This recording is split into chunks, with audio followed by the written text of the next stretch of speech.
எல்லாரும் சொல்லுவோம். தேவன் அவருடைய வசனத்தை கொண்டு என்னோடு பேசுகிறார். கர்த்தருடைய வார்த்தை என்னை உயிர்ப்பிக்கிறது, ஊன்ற கட்டுகிறது, வெற்றியை கொடுக்கிறது.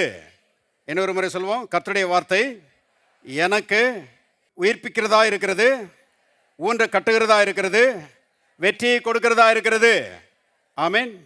வாசிப்போம். கலாத்தியர் 3வது அதிகாரம். கலாத்தியர் 3:13-14 வாசிக்கிறேன். மரத்திலே தூக்கப்பட்ட எவனும் சபிக்கப்பட்டவன் என்று எழுதியிருக்கிறபடி கிறிஸ்து நமக்காக சாபமாகி நியாயப்பிரமாணத்தின் சாபத்திற்கு நம்மை நீங்களாக்கி மீட்டு கொண்டார். ஆபிரகாமுக்கு உண்டான ஆசீர்வாதம் கிறிஸ்து இயேசுவினால் புறஜாதிகளுக்கு வரும்படியாகவும் ஆவியை குறித்து சொல்லப்பட்ட வாக்குத்தத்தத்தை நாம் விசுவாசத்தினாலே பெறும்படியாகவும் இப்படி ஆயிற்று. ஜெபிப்போம். பரலோகத்தின் தகப்பனே, ஜீவ வார்த்தைகளுக்காக நன்றி செலுத்துகிறோம். ஆண்டவரே, ஜீவ வசனங்களை கொண்டு தேவ ஆவியான எங்கள் உள்ளங்களோடு பேசும்படி நாங்கள் ஜெபிக்கிறோம். ஆண்டவரே, எங்களுடைய இருதயம் உணர்கிறதா இருக்கட்டும், எங்களுடைய செவிகள் கவனிக்கிறதா இருக்கட்டும். நம்முடைய பிரமாணங்களை கற்றுக்கொள்ள ஒவ்வொருவருக்கும் நீர் உதவி செய்வீராக. இது மாதிரி செய்கிறபடியால் நன்றி. இயேசுவின் நாமத்தில் பிதாவே, ஆமென். இந்த ஆராதனைக்கு புதிதாக வந்திருக்கிற நண்பர்களை அன்போடு வரவேற்கிறோம். கர்த்தர் ஏதோ ஒரு விதத்தில் உங்களோட இடைப்பட்டபடினால நீங்கள் வந்திருக்கிறீங்க. தொடர்ந்து வாருங்கள். இயேசு கிறிஸ்துவை குறித்த சத்தியத்தை அறிந்து கொள்ளுங்கள். வாழ்க்கை பிரகாசம் அடைவதை நிச்சயமாக நீங்கள் காண்பீர்கள். வேதம் சொல்கிறது, ஆண்டவர் நல்லவரும் மன்னிக்கிறவரும் தம்மை நோக்கி கூப்பிடுகிற யாவர் மேலும் கிருபை மிகுந்தவருமாயிருக்கிறார். மறுபடியும் சொல்லுகிறேன், ஆண்டவர் நல்லவரும் மன்னிக்கிறவரும் தம்மை நோக்கி கூப்பிடுகிற யாவர் மேலும் கிருபை மிகுந்தவருமாய் இருக்கிறார். தேவன் எப்படிப்பட்டவர் என்கிற வெளிச்சம்தான் அருமையானவர்களே மனிதனுக்கு நல்ல வாழ்க்கையை கொண்டு வரும் என்பதை தெரிந்து கொள்ளுங்கள். தேவனை குறித்த அறியாமை என்கிற இருட்டு தான் உலகத்திலேயே பெரிய இருட்டு. தேவனை குறித்த வெளிச்சம் தான், தேவனை குறித்த அறிவு தான் உலகத்திலேயே பெரிய வெளிச்சம். அருமையானவர்களே, 2 விதமான அறிவு இருக்கிறது. ஒன்று இன்டலெக்சுவல் நாலேஜ், மூளை அறிவு. அது நல்லது. பாருங்க, ஸ்கூலுக்கு போகிறோம், காலேஜுக்கு போகிறோம், யூனிவர்சிட்டிஸ்க்கு போகிறோம், படிக்கிறோம், மூளை அறிவு நமக்கு வருகிறது. தட் இஸ் குட், நல்லது. ஆனால் இன்னொரு அறிவு இருக்கிறது, அது ஸ்பிரிச்சுவல் நாலேஜ். அது ஆவிக்குரிய அறிவு, வெளிப்படுத்தல் அறிவு.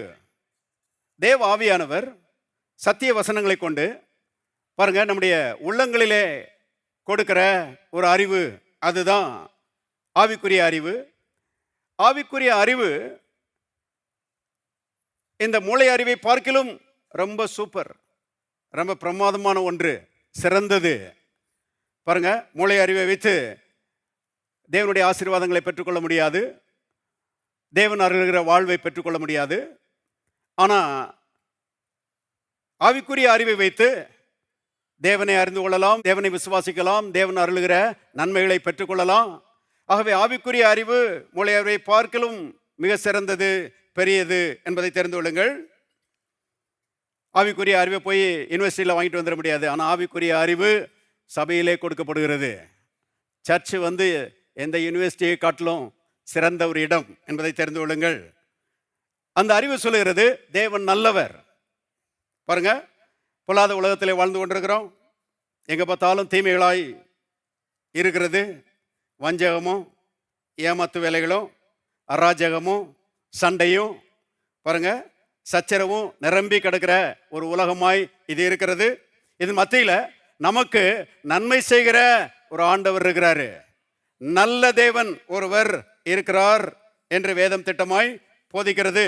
அருமையானவர்களே, அவர் இந்த உலகத்தில் இருக்கிற எந்த தீமையை பார்க்கிலும் பெரியவர். அவர் இந்த உலகத்திலே வருகிற எல்லா தீமைகளையும் மாற்றி போட வல்லவராக இருக்கிறாரு. ஆகவே தேவன் நல்லவர் என்று வேதம் சொல்கிறது. அது மட்டுமல்ல, மன்னிக்கிறவர்.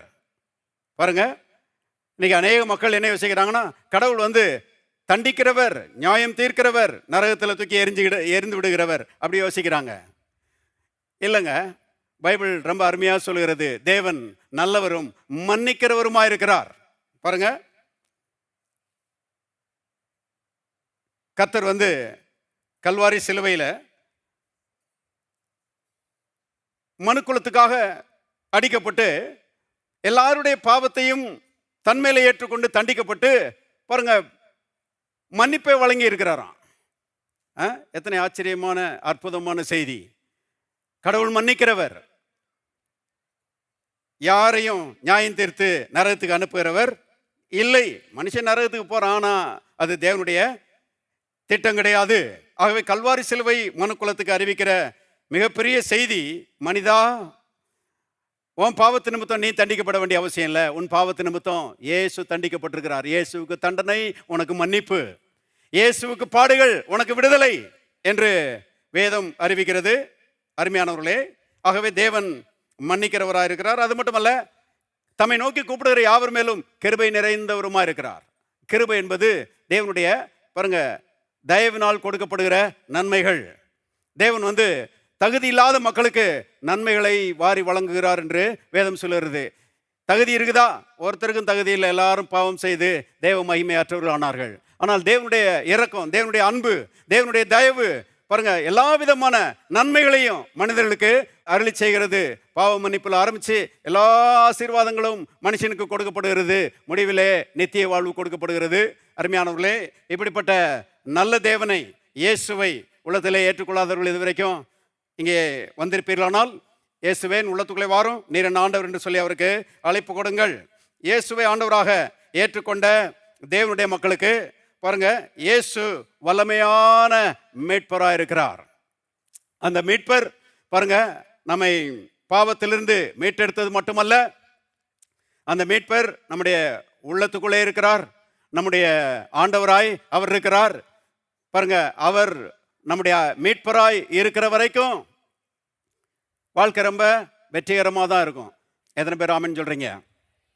எல்லா ரீதியிலும் அவர் நமக்கு உதவி செய்கிற மீட்பராய் நம்ம கூட இருக்கிறாரு. பாருங்க, யாக்கோபு இருக்கிறானே, அவன் பெயர் சபாவை விட்டு பதானாராமுக்கு ஓடுறான். பாருங்க, உயிரை காப்பாற்றுறதுக்காக ஓடுறான். ஓடும்போது இருட்டி போச்சு, ஒரு கல்லை தலைக்கு எடுத்து வச்சு படுத்துக்கிட்டான். கர்த்தர் அவனை தேடி வந்தார், அவனுக்கு தரிசனமானார் என்று எழுதப்பட்டிருக்கிறது. அங்கே யாக்கோபு கர்த்தரிடத்தில் ஒரு ஜெபம் பண்ணுறான். ஆண்டவரே, நீர் என் கூட இருந்து நான் போகிற இடத்துலலாம் என்னை காப்பாற்றி எனக்கு உண்ண உணவும் எனக்கு உடுக்க உடையும் தந்து என் தகப்பன் வீட்டிற்கு என்னை சமாதானத்தோடு திரும்பி வர பண்ணுவீரானால் கர்த்தர் என் ஆண்டவராய் இருப்பீர். எனக்கு நீர் கொடுக்கிற எல்லாவற்றிலும் உமக்கு தசமபாவம் கொடுப்பேன் என்று கர்த்தர் சொல்லுகிறான். கர்த்தர் இவனுக்கு வாக்கு பண்ணுகிறாரு, அப்பா நான் உன் கூட இருந்து நீ போகிற இடத்துலலாம் உன்னை காத்து உன் தகப்பன் வீட்டுக்கு சமாதானத்தோடு திரும்பி வர பண்ணுவேன். நான் உனக்கு சொன்னதை செய்யும் அளவும் நான் உன்னை கைவிடுவதும் இல்லை என்று பாருங்க கர்த்தர் அவனுக்கு வாக்கு பண்ணுகிறார். கவனிங்க, ஆகவே கர்த்தர் கூட இருக்கிறாருங்கிற நிச்சயத்தில் அவன் போகிறான். அங்கே போய் கல்யாணம் கட்டுறான், அங்கே போய் பாருங்க வேலை செய்கிறான். கர்த்தர் கூடவே இருக்கிறாரு. பாதகமான சூழ்நிலைகள் வந்துச்சா? ஆமாம், பாதகமான சூழ்நிலைகளை கொண்டு வர்றதுக்கே பிசாசு இருக்கிறான். கவனிங்க, அவனுக்கு எதிரடையான சூழ்நிலைகள் வந்தது, ஆனால் கர்த்தர் கூட இருந்தார். முடிவு என்ன? அருமையானவர்களே, எல்லா பாதகமான சூழ்நிலைகளையும் யாக்கோபு ஜெயித்தான், மேற்கொண்டான். அருமையான குடும்ப சகிதமாக ஆசீர்வதிக்கப்பட்டவனாய் தன் தகப்பன் வீட்டுக்கு திரும்பி வந்தான் என்று நாம் பார்க்கிறோம். அருமையானவர்களே, அந்த மீட்பர், அந்த ஆண்டவர், நான் சொல்லுகிறேன், இன்னைக்கு நம்ம ஒவ்வொருவரோடும் கூட இருக்கிறார். எத்தனை பேர் ஆமென் சொல்றீங்க? பாருங்க, என் வாழ்க்கை வெற்றிகரமாக இருக்குமா பாஸ்டர்? நான் சொல்லுகிறேன் 100%, 100% உங்க வாழ்க்கை வெற்றிகரமாக இருக்கும். ஏனென்றால் அருமையான வெற்றியை கொடுக்கிற தேவன் உங்க கூட என்ன செய்றாரு? இருக்கிறாரு. உள்ளத்தில் அதை வைக்கணும், மனசில் அதை பதிக்க வேண்டும் என்று கர்த்தர் விரும்புகிறார். அருமையானவர்களே, பாருங்க, உலகத்தில் எல்லா மனிதர்களும் பிசாசுனுடைய பிடிக்குள்ளே இருக்கிறார்கள் என்று வேதம் போதிக்கிறது. திருப்புங்க, 1 யோவான் புஸ்தகம் 5ஆம் அதிகாரம், 1 யோவான் 5:19. நாம் தேவனால் உண்டாயிருக்கிறோம் என்றும், எல்லாரும் சேர்ந்து வாசிக்கலாம். உலகம் முழுவதும், உலகத்தில் எத்தனை பேர்? உலகம் முழுவதும் பொல்லாங்கனுக்குள் கிடக்கிறது என்றும் அறிந்திருக்கிறோம். பாருங்க, உலகம் முழுவதும் பொல்லாங்கானுக்குள் கிடக்கிறது. நாம் தேவனால் உண்டாயிருக்கிறோம். பாருங்க, அந்த பொல்லாங்கானுக்குள் கிடக்கிறது என்பதை ஒரு மொழிபெயர்ப்பு விதமாக சொல்லுகிறது. The whole world is in the tight grip of the evil one. அதாவது பொல்லாத பிசாசனுடைய கோர பிடிக்குள்ளே உலக மக்கள் முழுவதும் இருக்கிறார்கள். யோசிச்சு பாருங்க, நாமளும் அங்கதான் இருந்தோம் ரட்சிக்கப்படுவதற்கு முன்பதாக. ஆனா கர்த்தருக்கு ஸ்தோத்திரம், தேவனோ இரக்கத்தில் ஐஸ்வர்யம் உள்ளவராய் நம்மில் அன்பு கூர்ந்த தம்முடைய மிகுந்த அன்பினாலே அக்கிரமங்களில் மரித்தவர்களாயிருந்த நம்மை உயிர்ப்பித்தார். பாருங்க, அந்த அதை இப்படி கூட சொல்லலாம், தேவனோ இரக்கத்தில் ஐஸ்வர்யம் உள்ளவராய் நம்மில் அன்பு கூர்ந்த தம்முடைய மிகுந்த அன்பினாலே பிசாசினுடைய பிடியில் இருந்த நம்மை மீட்டு கொண்டார். இருக்கிறீங்களா? பாருங்க, நாம் மீட்கப்பட்டவர்கள், பிசாசினுடைய கரத்திலிருந்து மீட்கப்பட்டவர்கள். வேதம் சொல்லுகிறது, கிருபையினாலே நாம் ரட்சிக்கப்பட்டிருக்கிறோம். எல்லாரும் கரங்களை உயர்த்தி சொல்லுவோம், நான் தேவ கிருபையினாலே ரட்சிக்கப்பட்டிருக்கிறேன்.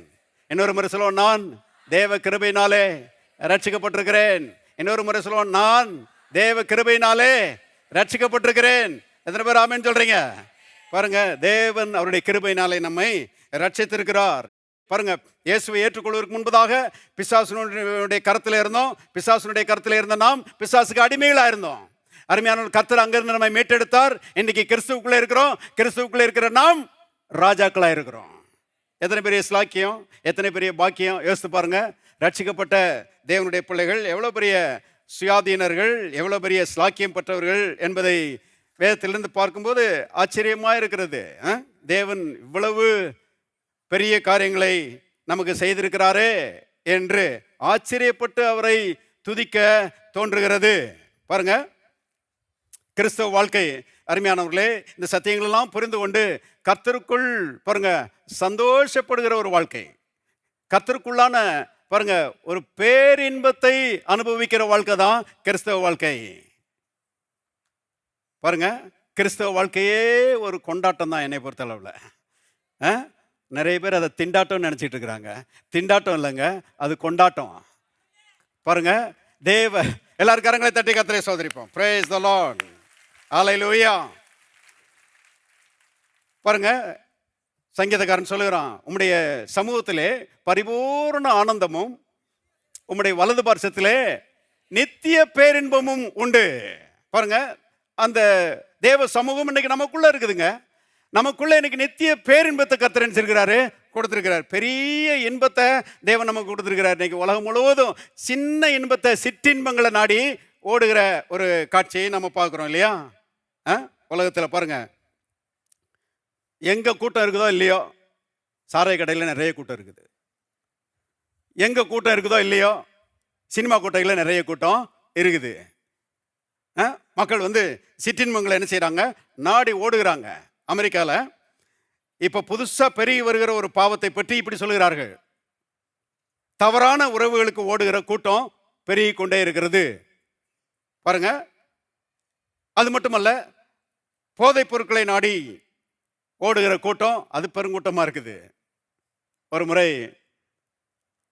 மெடிக்கல் காலேஜில் படிக்கிற ஒரு மாணவர், டாக்டருக்கு படிக்கிற ஒரு மாணவர், அவரை சந்திச்சேன், அவர்கிட்ட பேசிட்டு இருந்தேன். அவர் பேசிட்டு இருக்கும்போது அவர் சொல்றாரு, பாஸ்டர், மெடிக்கல் காலேஜில் கிட்டத்தட்ட 85% மாணவர்கள் போதைக்கு அடிமைகள் அப்படின்னாரு. கவனிங்க, எவ்வளவு ஷாக்கிங் நியூஸ் பாருங்க. சமுதாயத்துக்கு வாழ்வு கொடுக்க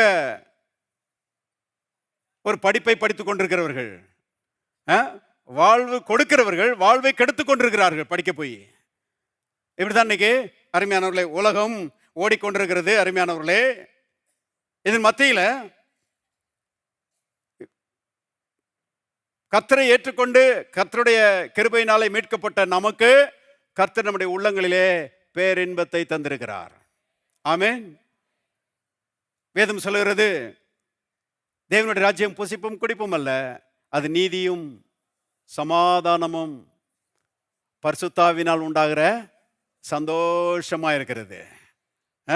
அந்த சமாரியா ஸ்திரீட்ட இயேசு சொன்னார் இல்லையா, நான் கொடுக்கும் தண்ணீரை குடிக்கிறவனுக்கு ஒரு காலம் தாகம் உண்டாகாது.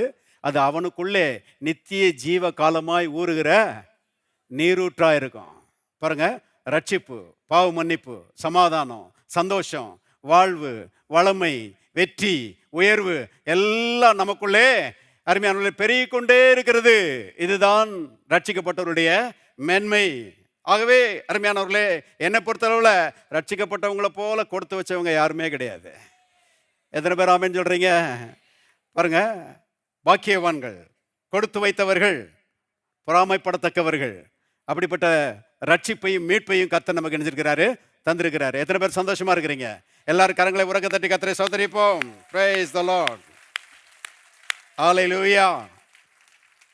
கர்த்தர் நம்மை மீட்டெடுத்திருக்கிறார். அவர் நம்முடைய மீட்பராக இருக்கிறார். வியாதி என்கிற சாபத்திலிருந்து நாம் மீட்கப்பட்டிருக்கிறோம். பாருங்க, ஆரோக்கியம் என்கிற ஆசீர்வாதத்துக்குள்ளே நாம் வைக்கப்பட்டிருக்கிறோம். வியாதி ஒரு சாத்தானுடைய சிறையிருப்பு. பாருங்க, வியாதியில் இருக்கிறதும் ஒண்ணுதான், ஜெயிலுக்குள்ள இருக்கிறதும் ஒண்ணுதான். பிசாசு பாருங்க, மக்களை ஜெயிலுக்குள்ள சிலர் ஆட்களை தள்ளி விட்டுறான். லிட்ரல் ஜெயில், அதுக்குள்ள பிரச்சனைக்குள்ள தள்ளி அதன் மூலமாக ஜெயிலுக்குள்ள தள்ளிடுறான். நிறைய வெளியே இருக்கிற மக்களை வியாதிங்கிற சிறைச்சாலைக்குள்ள தள்ளிடுறான் பிசாசு. கவனியங்கள் அருமையானவர்களே, திருப்பவும் யோபுவின் புஸ்தகம் 2ஆம் அதிகாரம், யோபு 2:7 பாருங்க. அப்பொழுது சாத்தான் கர்த்தருடைய சன்னதியை விட்டு புறப்பட்டு யோபுவின், எல்லாரும் சேர்ந்து வாசிங்க, உள்ளங்கால் தொடங்கி அவன் உச்சந்தலை மட்டும் கொடிய பருக்களால் அவனை வாதித்தான். அருமையானவர்களே, வாதித்தது யாருங்க? சாத்தான். எல்லாரும் சொல்லுங்க, சாத்தான். சாத்தான் யோபுவை உள்ளங்கால் தொடங்கி உச்சந்தலை வரைக்கும், கீழே இருந்து மேலே. கர்த்தர் சுகமாக்கும் போது உச்சந்தலையிலிருந்து உள்ளங்கால் வரைக்கும் சுகமாக்குறாரு. இவன் உள்ளங்கால் தொடங்கி உச்சந்தலை வரைக்கும் பாருங்க கொடிய பருக்களால் அவனை வாதித்தான். அப்ப யோபுவுக்கு வியாதியை கொடுத்தது யார்? சாத்தான், தேவன் அல்ல.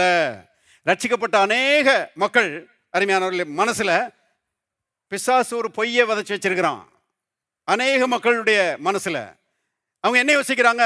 யோபுவை வியாதியாக்குனது கர்த்தர் தான் அப்படின்னு யோசிக்கிறாங்க. சில பிரசங்கியார்களும் இருக்கிறாங்க, பைபிளை சரியா படிக்காததுனால யோபுவுக்கு சொல்லி முடியாத கஷ்டத்தையும் தீமையையும் வியாதியையும் கொடுத்தது கர்த்தர் தான் அப்படின்னு சொல்லி என்ன செய்றாங்க? அவங்க சொல்லுகிறார்கள். அருமையானவர்களே, எவ்வளவு பொல்லாத ஒரு பிசாசுனுடைய வஞ்சகம் பாருங்க. அநேகருக்கு இயேசுவின் பாடுகள் தெரியுமோ இல்லையோ, யோபுவின் பாடுகள் நல்லா தெரியும். யோபு பாடுபட்டார் பிரதர். யோபு உள்ளங்கால் தொடங்கி உச்சந்தலை வரைக்கும் கொடிய பருக்களால் வாதிக்கப்பட்டார் பிரதர். யோபு ஒரு ஓட்டை எடுத்துக்கொண்டு சாம்பலில் உட்கார்ந்து சுரண்டிக்கிட்டே இருந்தார் பிரதர் அப்படின்னு சொல்லி யோபுடைய கஷ்டத்தை பாருங்க நல்லா அறிஞ்சு வச்சிருக்கிறாங்க. தேவனுடைய மக்களை கவனிங்க, யோபுனுடைய கஷ்டத்தை அறிந்து கொள்கிறது இல்லைங்க, இயேசுவினுடைய பாடுகளை அறிந்து கொள்ள வேண்டும். இயேசுனுடைய பாடுகளை அறிந்து கொண்டவர்கள் நல்ல ஆரோக்கியமா இருப்பாங்க. யோபுனுடைய பாடுகளையே அறிந்து அதையே ஃபோக்கஸ் பண்ணுகிறவர்கள் வியாதியா தான் இருப்பாங்க. ஜாக்கிரதையா இருக்கணும். கவனிங்க, இயேசுனுடைய பாடுகள் நிறைய பேருக்கு தெரியுமோ தெரியாதோ, யோபுவின் பாடுகள் நிறைய பேருக்கு என்ன செய்யும்? தெரியும். தேவனுடைய மக்களே, நல்ல சத்தியத்தினால் வருகிற அறிவினால் நிறைந்தவர்களாய், இயேசுவின் பாடுகளை அறிந்து கொண்டவர்களாய், இயேசு நம்மை சுகமாக்கும்படி சிலுவையிலே தொங்கினார் என்பதை விசுவாசிக்கிறவர்களாய், நல்ல ஆரோக்கியமுடையவர்களாக இருக்க வேண்டும் என்று நம் தேவன் விரும்புகிறார். அருமையான கவனிங்க. அப்ப சிலர் இப்படி சொல்றாங்க, யோபுவுக்கு உள்ளங்கால் தொடங்கி உச்சந்தலை மட்டும் கொடிய பருக்கள் உண்டாயிருந்தது. யோபு ஒரு ஓட்டை எடுத்துக்கொண்டு சாம்பல்ல உட்கார்ந்து அவர் சுரண்டிக்கிட்டே இருந்தாரு. அவருக்கு சொல்ல முடியாத கஷ்டத்தை கொடுத்தது தேவன்தான் என்று அநேகர் சொல்லுகிறார்கள். அநேக ரட்சிக்கப்பட்டவர்கள் நம்புகிறார்கள். பாருங்க, அப்படி நம்புகிறதற்கு என்ன காரணம்னு கேட்டீங்கன்னா, அது யோபு சொன்ன தத்துவம் தான். திருப்புங்க, யோபு 1ஆம் அதிகாரம், யோபு 1ஆம் அதிகாரம் 21வது வசனம் பாருங்க. நிர்வாணியா என் தாயின் கற்பத்திலிருந்து வந்தேன், நிர்வாணியா எவ்விடத்துக்கு திரும்புவேன். எல்லாரும் சேர்ந்து வாசிங்க. கர்த்தர் கொடுத்தார், கர்த்தர் எடுத்தார், கர்த்தருடைய நாமத்துக்கு ஸ்தோத்திரம் என்றான். இது யோபு சொன்ன சத்தியம் கிடையாது, யோபு சொன்ன தத்துவம் என்பதை தெரிந்து கொள்ளுங்கள்.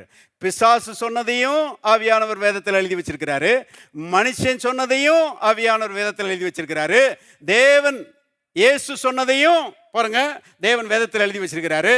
அது பிசாசு சொன்ன பொய்யா அல்லது மனுஷன் சொன்ன தத்துவமா அல்லது தேவன் சொன்ன சத்தியமா என்று கண்டுபிடிக்கக்கூடிய பொறுப்பை கர்த்தர் நம்ம கிட்ட கொடுத்துருக்கிறாருங்க. அதுக்கு தான் இரவும் பகலும் தேவனுடைய வேதத்திலே தியானமாக இருந்து பாருங்க, இரவும் பகலும் இதில் ஆராய்ச்சி செய்து எது சத்தியம் என்று கண்டுபிடிக்க வேண்டிய பொறுப்பை கர்த்தர் நம்ம கையில் நினைச்சிருக்கிறாரு, கொடுத்துருக்கிறாரு. கவனிங்க, யோபு சொன்ன உடனே எல்லாம் சரியாயிராது.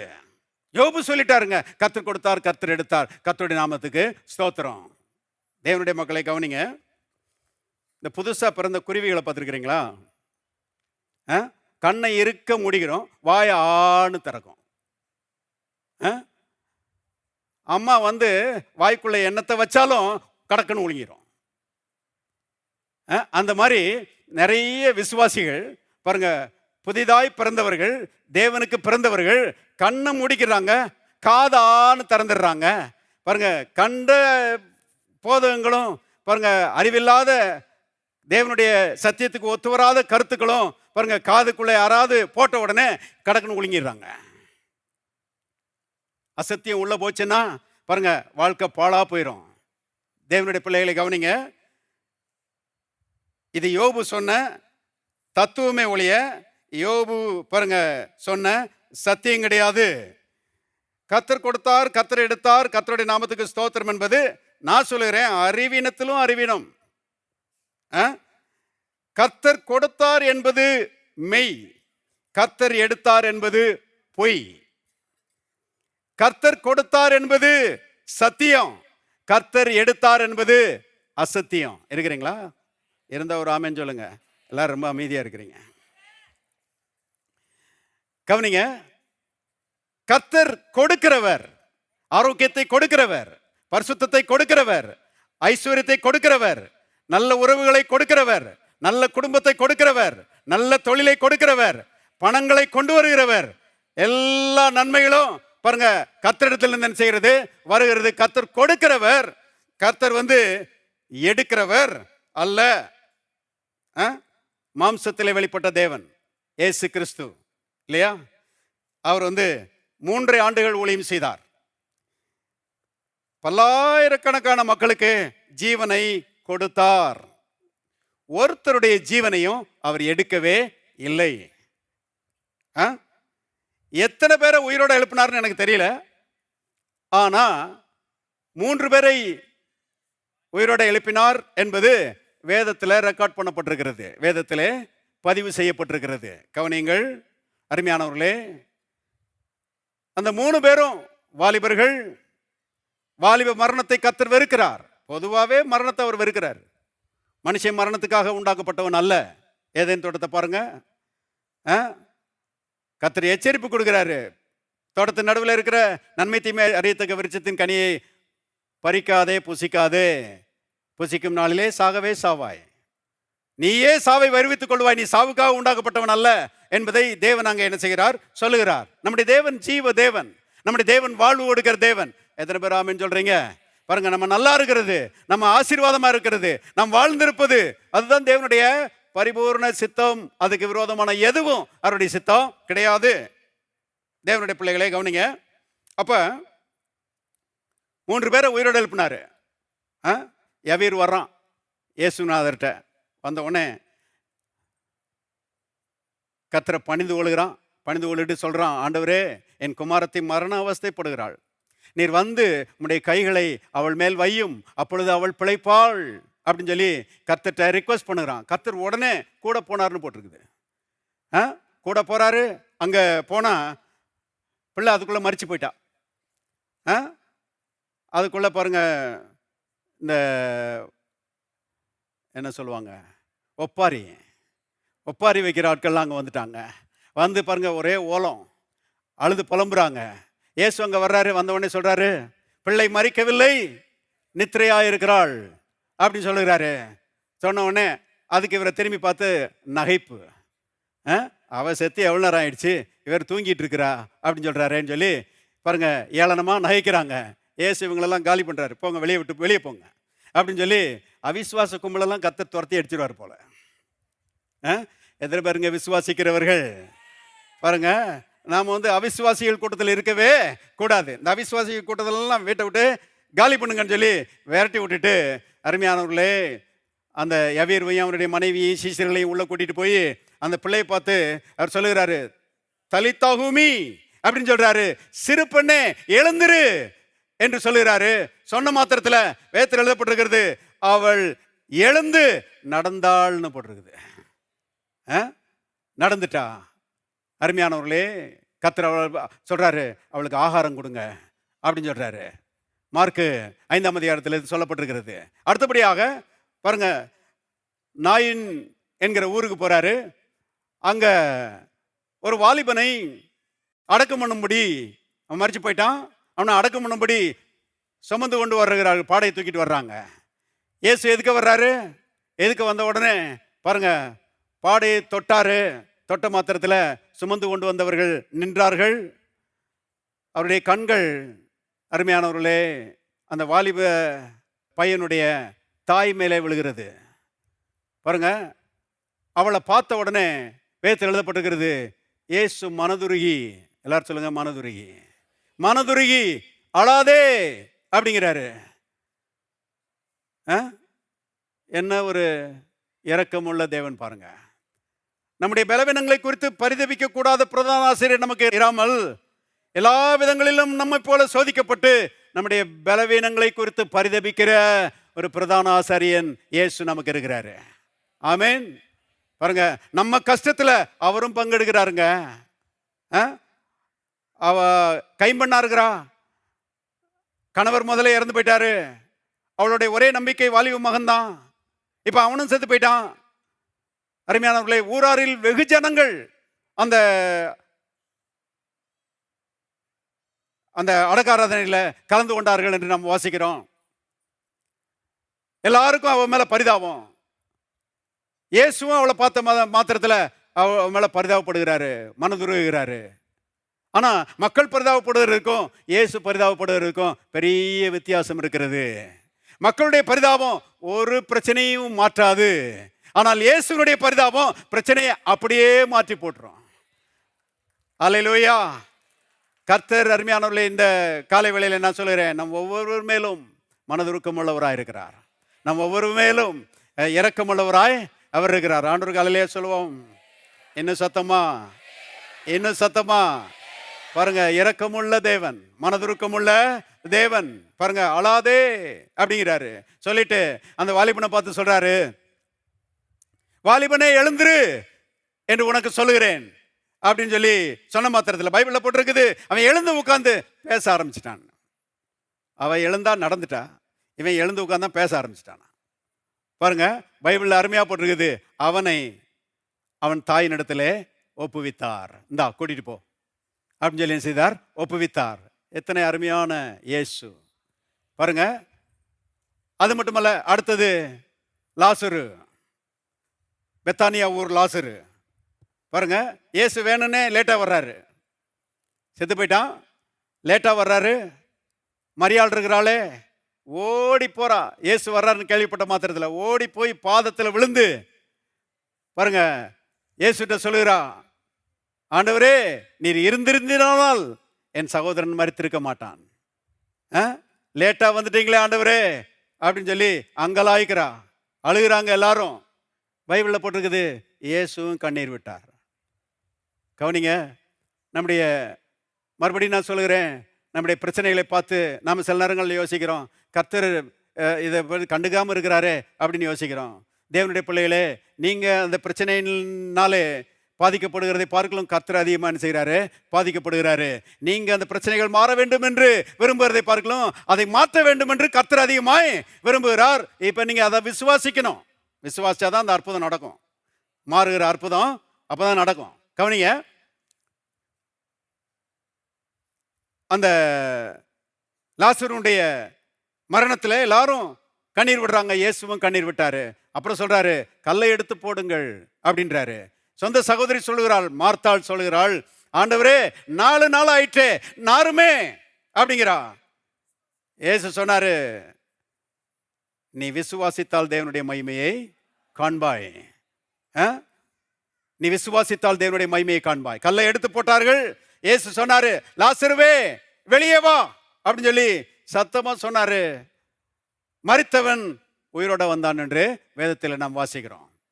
அப்ப 3 பேரையும் பாருங்க, இயேசு உயிர்ப்பித்தாரே ஒழிய யாரையும் அவர் என்ன செய்யல, எடுக்கல. 3 பேரையும் கொன்றது எது? வியாதி தான். 3 பேரையும் கொன்றது யாரு? பிசாசு தான். அருமையானவர்களே, இன்னைக்கும் திருடன் திருடவும் அழிக்கவும் கொல்லவும் வருகிறான் என்று வேற ஒன்றுக்கும் வரான். வியாதியின் மூலமா பாருங்க, நம்முடைய சந்தோஷத்தை திருடும்படி, நம்முடைய சமாதானத்தை திருடும்படி, நம்முடைய பணத்தை திருடும்படி, நம்முடைய குடும்ப ஐக்கியத்தை திருடும்படி பிசாசு வியாதியை என்ன செய்யறான், கொண்டு வந்து திணிக்கிறதுக்கு பிரயாசப்படுகிறான். தேவனுடைய மக்கள் இதை புரிந்து கொண்டு பிசாசுக்கு என்ன செய்யணும், எதிர்த்து நிற்க வேண்டும். வியாதி ஒருபோதும் தேவனுடைய சித்தம் கிடையாது.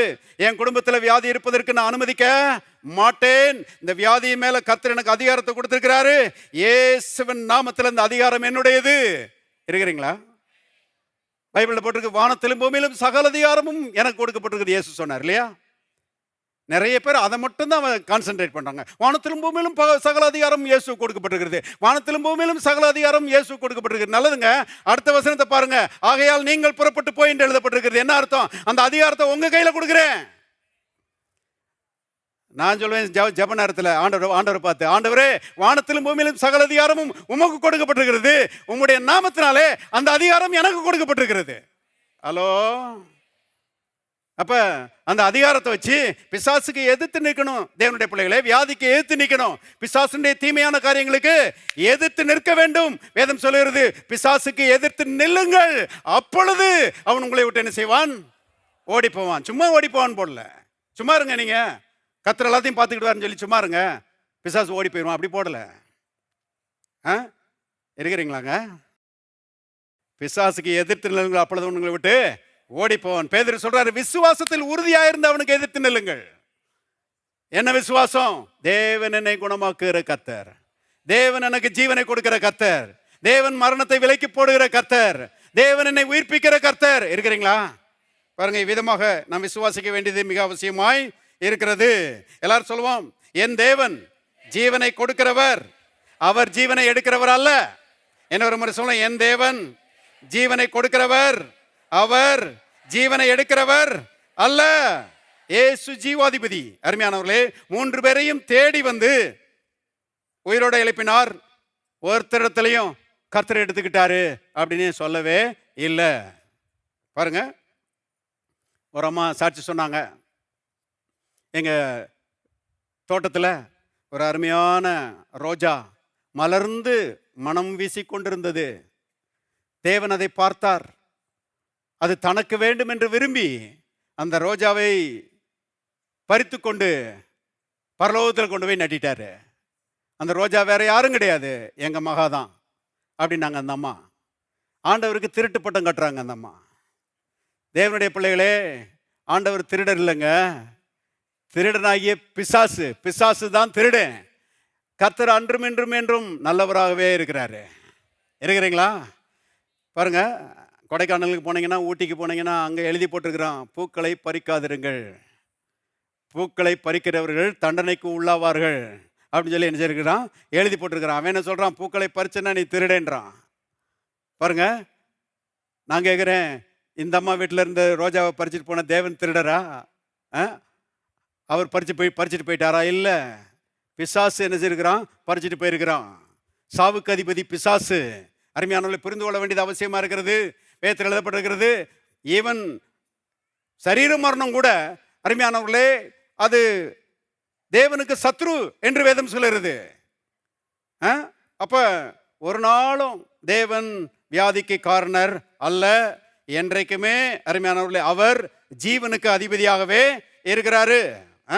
இன்னொரு பிரதர் சாட்சி சொன்னார், என் மகன் நல்ல ஆர்கன் போடுவான், கர்த்தர் அவன் மேல ஆசைப்பட்டு பரலோகத்தில் ஆர்கன் போடுறதுக்கு ஆள் வேணும்னு சொல்லி அவனை கூட்டிட்டு போயிட்டாரு அப்படின்னாரு. நான் கேட்குறேன், பரலோகத்தில் என்ன மாதிரி மியூசிக் போயிட்டு இருக்குது? பரலோகத்தில் எப்பேற்பட்ட ஆர்கெஸ்ட்ரா நடந்துட்டு இருக்குது? தேவதூதர்கள்லாம் அங்கே பிரமாதமாக வாசிட்டு இருக்கிறாங்க. இந்த கத்துக்குட்டி போய் அங்கே என்ன செய்ய போகிறான்? ஹலோ,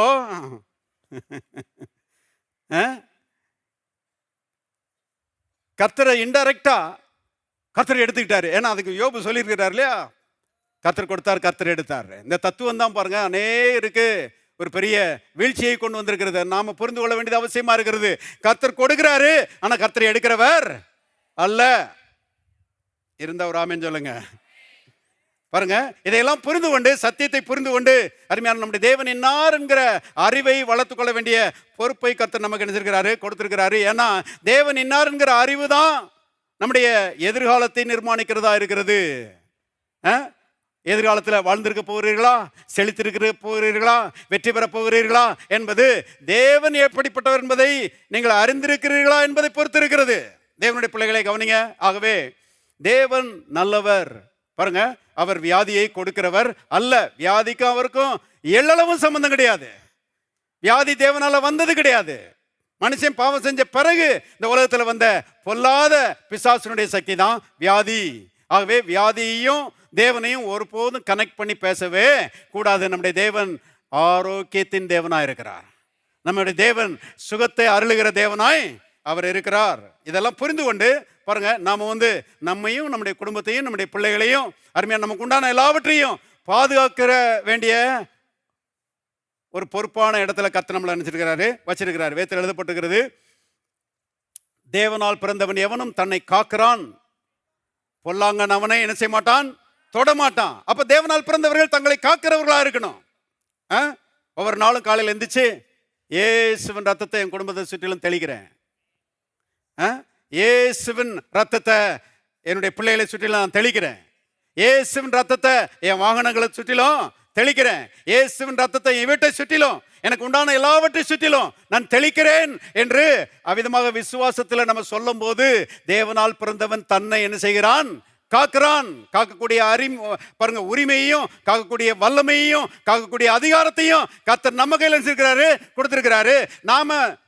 நாம செய்ய வேண்டிய வேலையை செய்யாம விட்டுட்டோம்னா நாம செய்ய வேண்டிய வேலையை கர்த்தர் என்ன செய்ய மாட்டாரு, நமக்காக செய்ய மாட்டாரு. தேவனுடைய பிள்ளைகளை கவனிங்க.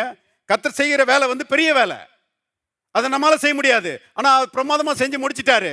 நாம செய்ய வேண்டிய வேலை சின்ன வேலை, விசுவாசிக்க வேண்டிய வேலை, அறிக்கை செய்ய வேண்டிய வேலை, குடும்பத்தை பாதுகாக்க வேண்டிய வேலை. அருமையானவர்களே, இந்த வேலையை நாம தான் செய்யணும். பாருங்க, அதுக்கு தான் கர்த்தர் வார்த்தையை கொடுத்திருக்கிறாரு, அதுக்கு தான் ஆவியானவரை கொடுத்திருக்கிறாரு, அதுக்கு தான் ரத்தத்தை கொடுத்திருக்கிறாரு, அதுக்கு தான் இயேசுவின் நாமத்தை தெரிஞ்சிருக்கிறாரு, கொடுத்திருக்கிறாரு. இதெல்லாம் பிரயோகப்படுத்தி பாருங்க, வீரர்களாக பிசாசுக்கு ஏற்று நின்று குடும்பத்தையும் அருமையா நமக்கு உண்டான எல்லாவற்றையும் பாதுகாக்கிற ஒரு பொறுப்பை நாம் எடுக்க வேண்டும் என்பதை தெரிந்து கொள்ளுங்கள். பாருங்க, யோபு ஒரு நல்ல மனுஷன், ஆனா இந்த சத்தியமெல்லாம் அவருக்கு ஒன்றும் விளங்கலை.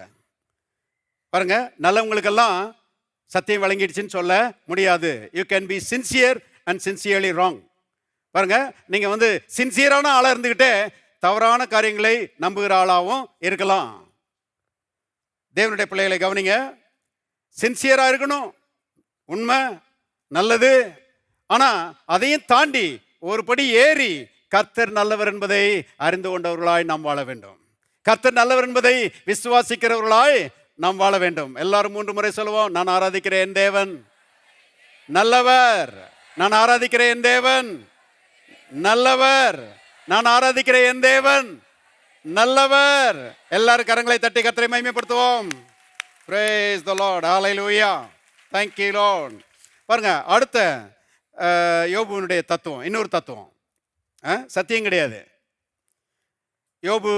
யோபுவின் புஸ்தகம் 2ஆம் அதிகாரம் 10வது வசனம் பாருங்க. யோபு 2:10. அதற்கு அவன், நீ பைத்தியக்காரி பேசுகிறது போல பேசுகிறாய், தேவன் கையிலே நன்மையை பெற்ற நாம் தீமையும் பெற வேண்டாமோ என்றான். பாருங்க, நன்மையும் அவரிடத்தில் தான் வருது, தீமையும் அவரிடத்தில் தான் வருது. கர்த்தர் தான் நன்மையும் செய்கிறாரு, கர்த்தர் தான் தீமையும் செய்கிறாரு என்பதை பாருங்க யோபு மனதிலே வைத்திருந்தார். தேவனுடைய பிள்ளைகளே, நான் உங்ககிட்ட கேட்குறேன், உண்மையாய் நன்மை செய்கிறவர்கள் மற்றவர்களுக்கு தீமை செய்வார்களா? யோசித்து பாருங்க. சில ஆட்கள் நன்மை செய்கிற மாதிரி நடிப்பாங்க, ஆனால் பின்னால் தீமை செய்கிறதுக்கு பிளான் பண்ணுறாங்கன்னு அர்த்தம். அது ஏமாத்து வேலை, பிசாசினுடைய பாருங்க வஞ்சகம். அப்படி இருக்கிறாங்க, அப்படி ஆட்கள் இருக்கிறாங்க, நன்மை செய்கிற மாதிரி நடிப்பாங்க. ஜாக்கிரதையாக இருக்கணும் உலகத்தில். ஒரு அம்மா ஒரு முறை சொன்னாங்க பாருங்க, பக்கத்து வீட்டுக்காரங்க அவ்வளவு நல்லவங்க மாதிரி நடித்தாங்க பாஸ்டர். வந்து எல்லாம் பாத்திரமெல்லாம் கழுவி கொடுப்பாங்க, பிள்ளைக்கெல்லாம் நல்ல துணிமணி மாற்றி விடுவாங்க, குளிக்க வைப்பாங்க, எங்கள் வீட்டில் அப்படி எங்களுக்கு உதவி செய்கிற மாதிரி நடித்தாங்க பாஸ்டர். கடைசியில் நிறைய லட்சங்களை எங்கிட்ட இருந்து பிடிங்கிட்டு போயிட்டாங்க. இப்படி ஏமாத்து வேலை செய்கிற ஆட்கள் இருக்கிறாங்க. தேவனுடைய பிள்ளைகளை கவனிங்க, உண்மையாய் நன்மை செய்கிறவர்கள் யாருக்குமே தீமை செய்ய மாட்டாங்க உலகத்தில், இல்லையா? நான் பெரிய பாஸ்டர் கூட 40 வருஷம் இருந்திருக்கிறேன்.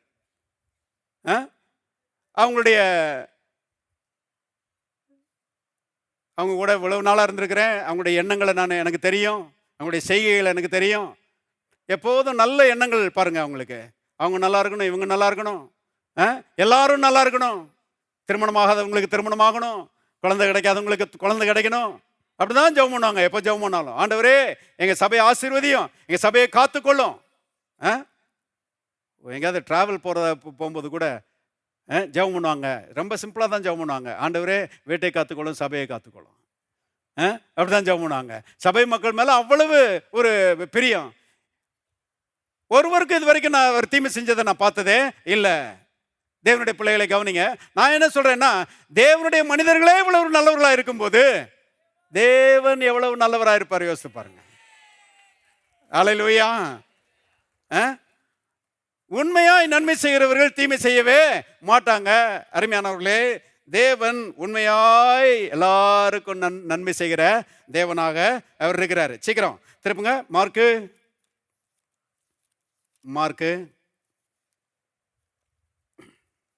10ஆம் அதிகாரம், மார்க் 10:18 வசனம் பாருங்க. மார்க் 10:18. அதற்கு இயேசு, நீ என்னை நல்லவன் என்று சொல்வானேன்? எல்லாரும் சேர்ந்து வாசிங்க. தேவன் ஒருவர் தவிர நல்லவன் ஒருவனும் இல்லையே. இது ரிப்பீட்டடா வருது, வாசிக்கிறதுக்கு நேரம் இல்லை. மத்தேயுவிலும் இது சொல்லப்பட்டிருக்கிறது, லூக்காவிலும் இது சொல்லப்பட்டிருக்கிறது. ஏன் இப்படி பல இடங்களில் சொல்லப்பட்டிருக்கிறது? ரொம்ப முக்கியமான ஒரு சத்தியம். தேவனுடைய பிள்ளைகளை கவனிங்க, தேவனை போல நல்லவர் ஒருவருமே கிடையாது. யாரையுமே அவரோட ஒப்பிடவே முடியாது. நல்லவர்களுக்கெல்லாம் ஹெட் அவர் தான், நம்முடைய தேவன் தான். நல்லவர்களுக்கெல்லாம் தலைவர் பாருங்க நம்முடைய தேவன் தான். பாருங்க, பழைய ஏற்பாட்டில் நம்ம வாசிக்கிறோம், நல்ல மனிதர்களை பற்றி வாசிக்கிறோம் இல்லையா? ஆபிரகாம், ஈசாக்கு, யாக்கோபு, யோசேப்பு, பாருங்க மோசே, யோசுவா, தாவீது, சாலமோன், யோபு, எலியா, எலிசா, நல்ல மனிதர்களை பற்றி நம்ம என்ன செய்கிறோம்? பழைய ஏற்பாட்டில் நம்ம வாசிக்கிறோம். பொல்லாதவங்க நம்மளை சொல்லவே முடியாது, எல்லாரும் நல்லவர்கள். அருமையானவர்களே, ஆனா எந்த பழைய ஏற்பாட்டு பக்தனையும் தேவனோடு ஒப்பிடவே முடியாது. இவங்கெல்லாம் நன்மை செய்கிறதுல 100 அடினா, நம்முடைய தேவன் நன்மை செய்கிறதுல வானங்களை பார்க்கலாம் உயர்ந்தவர். இருக்கிறீங்களா? பாருங்க, தேவன் ஒருவர் தவிர நல்லவன் ஒருவனும் இல்லையே என்று சொல்லப்பட்டிருக்கிறது. அவருடைய ஸ்டாண்டர்டுக்கு யாருமே எட்ட முடியாது, அவ்வளவு உயர்ந்தவர் நம்முடைய தேவன். அவரை பற்றி யாக்கோபு விதமாக சொல்லுகிறான். திருப்பவும் யாக்கோபின் புஸ்தகம் 1ஆம் அதிகாரம், சீக்கிரம் யாக்கோபு 1:17 வசனம் பாருங்க. நன்மையான எந்த ஈவும் பூரணமான எந்த வரமும் பரத்திலிருந்து உண்டாகி ஜோதிகளின் பிதாவினிடத்திலிருந்து இறங்கி வருகிறது. அவரிடத்தில் யாதொரு மாறுதலும் யாதொரு, எல்லாரும் சேர்ந்து வாசிக்கலாம், வேற்றுமை நிழலும் இல்லை. நன்மையான எந்த ஈவும் பூரணமான எந்த வரமும் பரத்திலே உண்டாகி ஜோதிகளின் பிதாவினிடத்திலிருந்து இறங்கி வருகிறது. எல்லாரும் கரங்களை வைத்து சொல்லுவோம், நன்மையான எல்லா ஈவுகளும் பூரணமான எல்லா வரங்களும் ஜோதிகளின் பிதாவினிடத்திலிருந்து எனக்கு இறங்கி வருகிறது. இன்னொரு முறை சொல்ல, நன்மையான எந்த ஈவும் பூரணமான எந்த வரமும் ஜோதிகளின் பிதாவினிடத்திலிருந்து எனக்கு இறங்கி வருகிறது. நான் சொல்லுறேன், இந்த வருஷம் ஏராளமான நன்மைகள் கர்த்தரிடத்திலிருந்து உங்களுக்கு இறங்கி வருகிறது. கர்த்தர் நல்ல தேவன். ஆகவே பாருங்க, பிறக்காத குழந்தை பிறக்க போகுது, நடக்காத திருமணம் நடக்க போகுது. இருக்கிறீங்களா? பாருங்க, வளராத தொழில் வளரப்போகுது, புதிய புதிய ஆசீர்வாதத்தின் வாசல்கள் திறக்க போகுது. 2025 அருமையான தேவனிடத்திலிருந்து நன்மைகள் இறங்கி வருகிற ஆண்டு. எத்தனை பேர் உண்மையாக விசுவாசிக்கிறீங்க? எல்லாரும் கரங்களை தட்டி கர்த்தரை மகிமைப்படுத்துவோம். Praise the Lord. Hallelujah. பாருங்க, கர்த்தரிடத்துல வேற்றுமையின் நிழல் இல்லை என்று நாம் இங்கே வாசிக்கிறோம். ஜோதிகளின் பிதா, ஃபாதர் ஆஃப் லைட்ஸ். தேவன் வந்து ஃபாதர் ஆஃப் லைட்ஸ், அருமையான ஜோதிகளின் பிதா. அவரிடத்துல வேற்றுமையின் நிழல் இல்லை. யாக்கோபு வந்து பாருங்க, இயற்கை ஜோதிகளின் பிதா ஒருத்தர் இருக்கிறாரு. அது யாருன்னு கேட்டீங்கன்னா சூரியன். இயற்கையில் இருக்கிற ஜோதிகளின் பிதா சூரியன். தேவன் வந்து அவர் ஒரு ஜோதிகளின் பிதா. ஆனா ஜோதிகளின் பிதாவாகிய தேவனுக்கும் இயற்கையில் இருக்கிற ஜோதிகளின் பிதாவாகிய சூரியனுக்கும் பெரிய வித்தியாசம் இருக்கிறது. பாருங்க, இயற்கையில் இருக்கிற ஜோதிகளின் பிதா சூரியன், அது உதிக்கும் போது காலையில நிழல் மேற்கு பக்கம் விழுது, மாலையில் நிழல் கிழக்கு பக்கம் விழுகுது. ஒரு வேற்றுமை நிழல் இருக்குது சூரியனிலே. ஆனா தேவனிலே ஒரு வேற்றுமை நிழலே கிடையாது. காலையில நன்மை செய்வதும் மாலையில தீமை செய்வதும், வருஷத்தின் ஆரம்பத்தில் நன்மை செய்வதும் வருஷத்தின் முடிவில் தீமை செய்வதும், இப்படிப்பட்ட வேற்றுமை நிழல் அவற்றை கிடையவே கிடையாது. அவர் நேற்றும் இன்றும் என்றும் மாறாதவர், என்றைக்கும் நன்மை செய்து கொண்டே இருக்கிற தேவன் தான் அவர், நம்முடைய தேவன். ஆமேன். பாருங்க, அவர் வந்து அவரிடத்துல மாறுதல் கிடையவே கிடையாது. திருப்போம் மத்தேயு 5ஆம் அதிகாரம், மத்தேயு 5:44, 45 வசனங்களை பாருங்க. மத்தேயு 5:44, 45. நான் உங்களுக்கு சொல்கிறேன், உங்கள் சத்துருக்களை சிநேகியுங்கள், உங்களை சபிக்கிறவர்களை ஆசீர்வதியுங்கள், உங்களை பகைக்கிறவர்களுக்கு நன்மை செய்யுங்கள், உங்களை நிந்திக்கிறவர்களுக்காகவும் உங்களை துன்பப்படுத்துகிறவர்களுக்காகவும் ஜெபம் பண்ணுங்கள். இப்படி செய்வதனால் நீங்கள் பரலோகத்தில் இருக்கிற உங்கள் பிதாவுக்கு புத்திரராயிருப்பீர்கள். அவர் தீயோர் மேலும் நல்லோர் மேலும் தமது சூரியனை உதிக்க பண்ணி நீதி உள்ளவர்கள் மேலும் அநீதி உள்ளவர்கள் மேலும் மழையை பெய்ய பண்ணுகிறார். அருமையானவர்களே, இயேசு பிதாவாகிய தேவன் எப்படிப்பட்டவர் என்பதை இங்கே விளக்கி காண்பிக்கிறதை நாம் பார்க்கிறோம். பாருங்க, உங்கள் சத்துருக்களை சிநேகியுங்கள் அப்படிங்கிறார் இயேசு. சிலருக்கு இந்த இந்த ஒரு வாக்கியம் ரொம்ப ஏற்றுக்கொள்ள முடியாததா இருக்குது. என்னங்க, சத்துருக்களை சிநேகிக்க சொல்லிட்டாரு? ஒருத்தன் கோபத்தில் சொன்னானா, yes I love my enemy, I love him to kill him அப்படின்னா.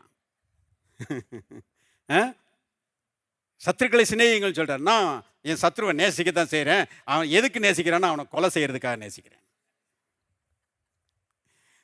இயேசு அவனால் புரிஞ்சுக்கிட்டு, உலக மனுஷனுக்கு பாருங்க கர்த்தருடைய சத்தியங்கள் பைத்தியமாக தெரியுது. ஆனால் இயேசு அதை செஞ்சு காமிச்சாரு இல்லையா? சிலுவையில் அடிக்கிறான், முட்டிக்கால பாருங்க கையில் போட்டு கையை அமுக்கிக்கிட்டு பாருங்க, கையை உள்ளங்கையில் ஆப்பை வச்சு சுத்தியில் வச்சு இருக்கிறான். அருமையானவர்களே, எவ்வளவு வேதனையாக இருந்திருக்கும் யோசித்து பாருங்க. இந்த கையிலையும் அப்படி செய்கிறான், கால் ரெண்டையும் கூட்டி வச்சு பாருங்க ஆப்பை வச்சு இருக்கிறான் சிலுவையில். பாருங்க, இயேசு கதறுகிறார். அவர் வந்து உள்ள இருந்து ஒரு ஜெபத்தை பண்றாரு. என்ன ஜெபம்னா, பிதாவே இவர்களுக்கு மன்னியும், தாங்கள் செய்கிறது என்னதென்று அறியாதிருக்கிறார்களே. சத்துருக்களை சிநேகிச்சாரா?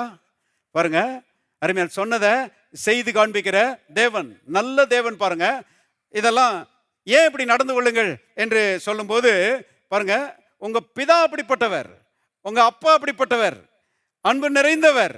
ஆகவே அவரை போலவே நீங்க நடந்து கொள்ளுங்கள் என்று சொல்லுகிறதை நான் பார்க்கிறோம். அதுக்கு விளக்கம் கொடுக்கிறார். பாருங்க,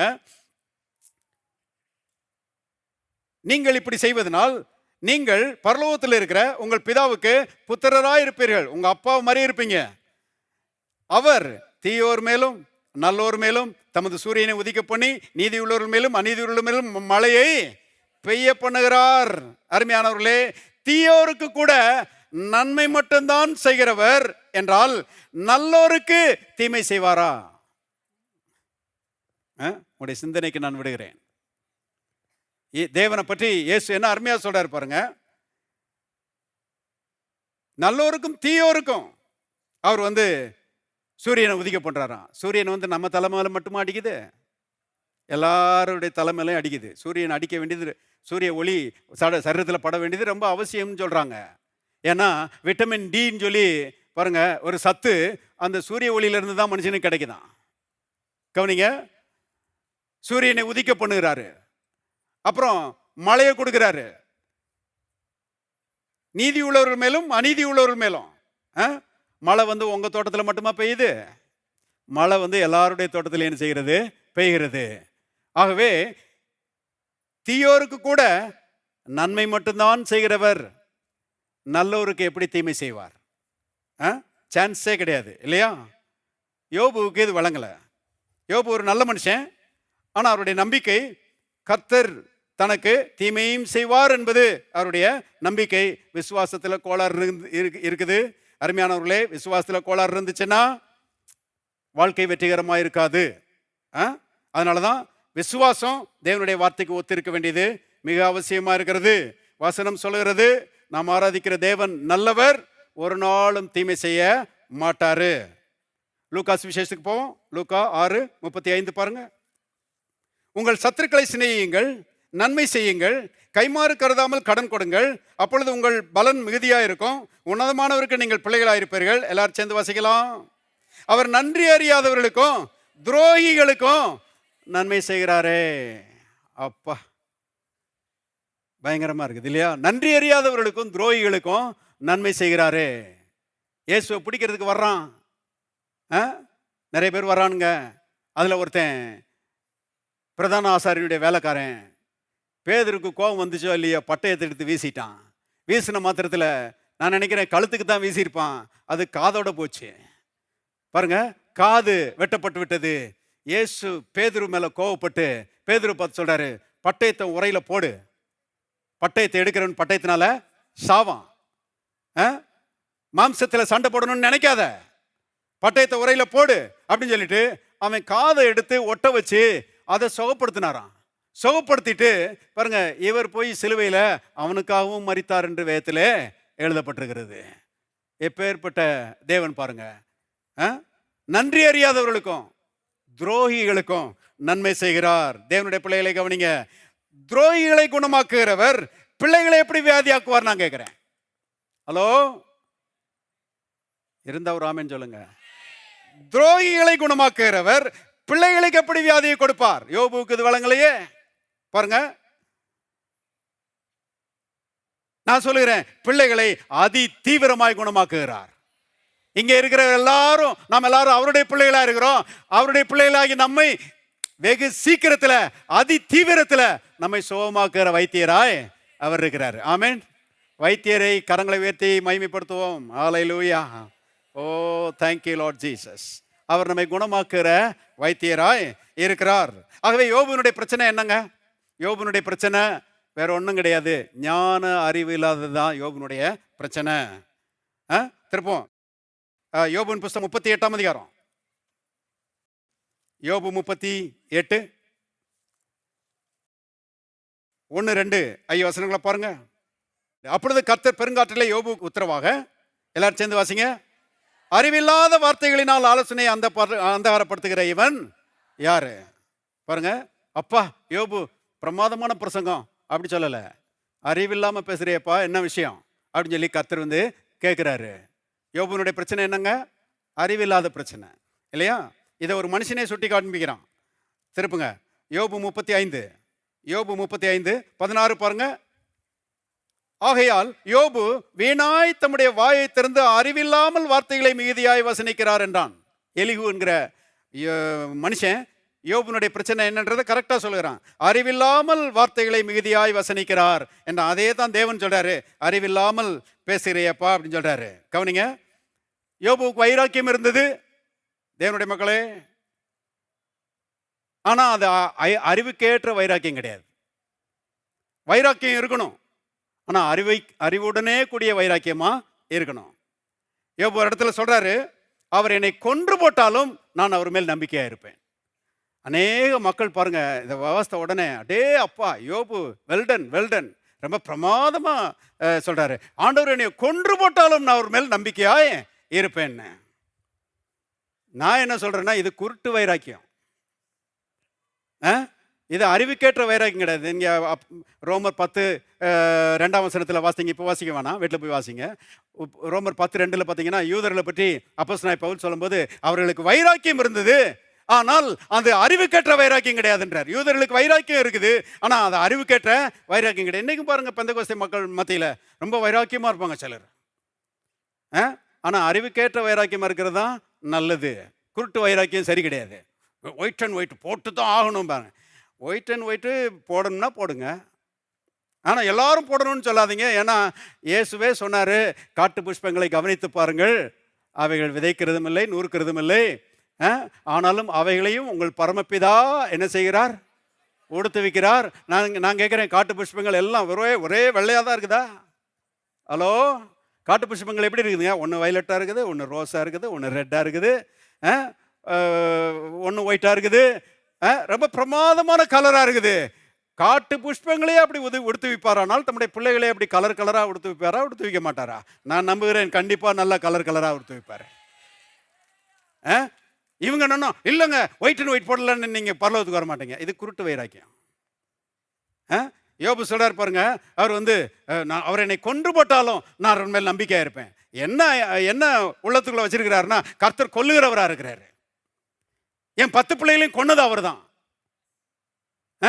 அப்படி நினைச்சிட்டு இருந்தாரு. தேவனுடைய பிள்ளைகளே, இது சத்தியத்துக்கு உகந்த ஒரு எண்ணம் கிடையாது இல்லையா? பாருங்க, நம்முடைய தேவன் கொல்லுகிறவர் அல்ல. அப்போஸ்தலனாகிய பவுலும் ஒரு பக்தன் தான் இல்லையா? அவர் என்ன சொல்றார் பாருங்க, 2 கொரிந்தியர் 1ஆம் அதிகாரம் 9ஆம் வசனம் பாருங்க. நாங்கள் எங்கள் மேல் நம்பிக்கையாயிராமல், எல்லாரும் சேர்ந்து வாசிக்கலாம், மரித்தோரை எழுப்புகிற தேவன் மேலே நம்பிக்கையா இருக்கத்தக்கதாக மரணம் வரும் என்று நாங்கள் எங்களுக்குள்ளே நிச்சயித்திருந்தோம். அப்படிப்பட்ட மரணத்தினின்றும் அவர் எங்களை தப்புவித்தார், இப்பொழுதும் தப்புவிக்கிறார், இன்னும் தப்புவிப்பார் என்று அவரை நம்பி இருக்கிறோம். அப்போஸ்தலனாகிய பவுல் சொல்றாரு, கர்த்தர் மரணத்தை கொடுக்கிறவர் அல்ல, மரணத்துக்கு தப்புவிக்கிறவராய் இருக்கிறார். கர்த்தர் மரணத்தை கொடுக்கிறவர் அல்ல, கர்த்தர் உயிர்ப்பிக்கிறவராய் இருக்கிறார். எத்தனை பேர் ஆமென் சொல்றீங்க? யோபுவுக்கு இது என்ன செய்யல, விளங்கல. ஆனால் அருமையான கர்த்தர் பாருங்க திரும்ப திரும்ப யோபுவோட இடைப்படுகிறார். ரொம்ப ஆச்சரியமா இருக்குது. யோபு யாரு? வானத்தையும் பூமியும் உண்டாக்கின தேவன் யாரு? யோபு பாருங்க, அவரை பற்றி இவ்வளவு காரியங்களை பேசுறாரு. ஒரு நிமிஷத்துல கோவப்பட்டிருந்தா தூக்கி எரிஞ்சிருக்கலாம் யோபுவை இல்லையா அருமையானவர்களே? ஆனா கர்த்தர் அப்படி செய்யல. கர்த்தர் இரக்கமும் மன உருக்கமும் நீடிய சாந்தம் உள்ளவர். அவரை போல ஒரு பொறுமைசாலிய எங்கேயுமே பார்க்க முடியாது. யோபுவுக்கு பாருங்க, யோபுவோடு இடைப்பட்டு பொறுமையாய் பாருங்க காரியங்களை சொல்றாரு. சில கேள்விகளை கேட்கிறாரு. அதுல ஒரு கேள்வி என்னன்னா, காக்கை குஞ்சுகள் தன்னுடைய இரையை நாடி அலைந்து திரிகிற போது அவைகளுக்கு இரையை சவதரித்து கொடுக்கிறவர் யார் அப்படின்னு சொல்லி கர்த்தர் கேட்கிறாரு. கவனிங்க, காக்கை குஞ்சுகள் சாகாமல் பிழைக்கும்படியாக அவைகளுக்கு இரையை கொடுக்கிறது நீயா நானான்னு கேட்கிறாரு. இப்படி பல கேள்விகளை கேட்கிறாரு. அவ்வளவு உயர்ந்தவராக இருந்தாலும் ஒரு சின்ன பிராணி கூட செத்து போகாம நல்லா இருக்கணும்னு விரும்புகிறவர் தான் நம்முடைய தேவன். இருக்கிறீங்களா? இப்போ அருமையான இவ்வளவு கேள்வியெல்லாம் கேட்ட பிறகு யோபுவுக்கு கண்ணு திறந்துருச்சு. யோபுவுக்கு பாருங்க அறிவு வந்துருச்சு. இப்போ சொல்றாரு, நான் நீசன் அப்படிங்கிறார் ஓடத்துல. நீசன்னா ஐ எம் வைல் என்று ஆங்கிலத்தில் எழுதப்பட்டிருக்கிறது. என்ன சொல்றாரு? ஆண்டவரே நான் மோசம், நீர் நல்லவர்.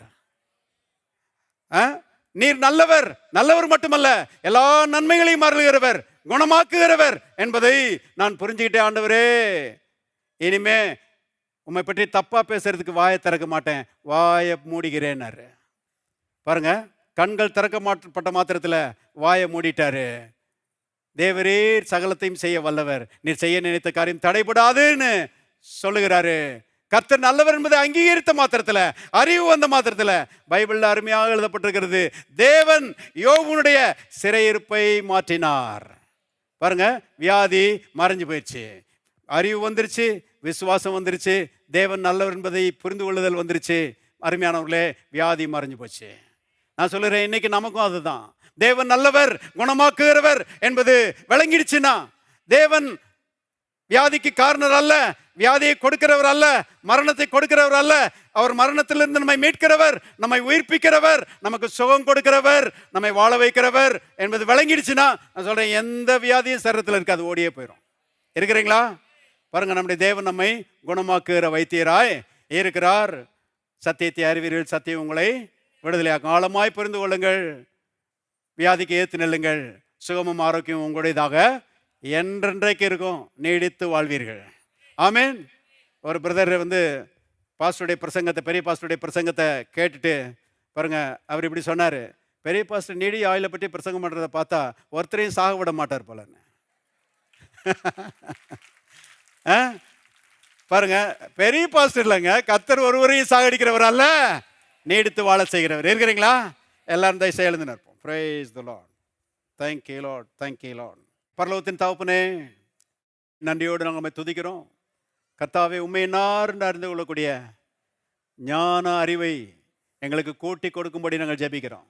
இந்த வருஷத்திலே கர்த்தாவே, உம்மை இன்னும் ஆழமாய் அறிந்து கொள்ள, உம்மோடு கூட நல்ல ஐக்கியத்திலே இன்னும் வளர, கர்த்தாவே, உம்முடைய அன்பின் அகலம், நீளம், ஆழம், உயரம் என்னதென்று நாங்கள் உணர்ந்து கொள்ள, கர்த்தாவே, சத்தியத்தை நாங்கள் ஆழமாய் அறிந்து கொள்ள எல்லாருக்கும் உதவி செய்வீராக.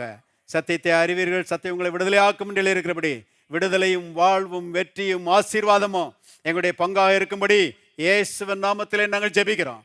எஜமானர் செய்கிறதற்காக நன்றி. இயேசுவின் நாமத்தில் பிதாவே, ஆமென்.